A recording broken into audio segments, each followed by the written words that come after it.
ভাই ওয়ার্ল্ড কাপে ব্রাজিলের জার্নির সাথে সাথে সম্ভবত নেইমারের জার্নি ওয়ার্ল্ড কাপ থেকে শেষ হয়ে গেল। ওয়ার্ল্ড কাপে নেইমারের মতো একটা লেজেন্ডকে আর দেখতে পাবো না ভাবলেই খারাপ লাগছে। আমার সেই পুরোনো দিনের কথা মনে পড়ে যাচ্ছে যখন স্পেকুলেশন চলতো নেইমার রিয়েল মাদ্রিদে যাবে না বার্সেলোনায় যাবে। ভাই প্রে করতাম ঠাকুরের কাছে নেইমার যেন বার্সেলোনায় না যায়।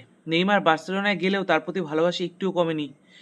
প্রাইম নেইমার অন্য জিনিস ছিল ভাই। যারা খেলা দেখেনি ভিনিসিয়াসকে বেস্ট প্লেয়ার বলে, অবশ্যই কারেন্ট ব্রাজিল টিমে ভিনিসিয়াস বেস্ট প্লেয়ার, খুবই ভালো প্লেয়ার, আমারও অত্যন্ত পছন্দের, কিন্তু প্রাইম নেইমার অন্য জিনিস ছিল ভাই। বার্সেলোনাতেও প্রাইম মেসি প্রাইম নেইমারকে ওভারশ্যাডো করতে পারেনি, এতটা ইনফ্লুয়েন্সিয়াল ছিল।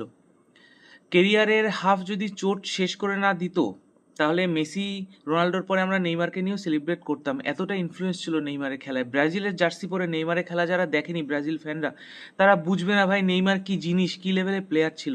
একটাই দুঃখ থেকে যাচ্ছে, নেইমারকে যদি আরও 10 মিনিট আগে নামাতো আরেকটু খেলা দেখতে পারতাম। যখনই নেইমারের পায়ে বল যাচ্ছিল আমাদেরই কেমন মনে হচ্ছিল কিছু একটা ওয়ান্ডার করবে। দুবার তিনবার চান্স ক্রিয়েটও করেছিল, কিন্তু গোল না হলে তো কিছু করার নেই। খুবই বাজে দিন ছিল আমাদের ব্রাজিল ফ্যানদের কাছে। কিছু করার নেই, নেইমারকে আরেকটু বেশি টাইম আমরা মাঠে দেখলে আমরা আনন্দ করতে পারতাম, লাস্ট ম্যাচটা এনজয় করতে পারতাম। দেখা যাক, নেইমারের এজটাও কম আছে, যদি ফিট থাকতে পারে আশা করতেই পারি আমরা নেক্সট ওয়ার্ল্ড কাপে নেইমারকে আরেকবার দেখতে পাবো। Fingers crossed.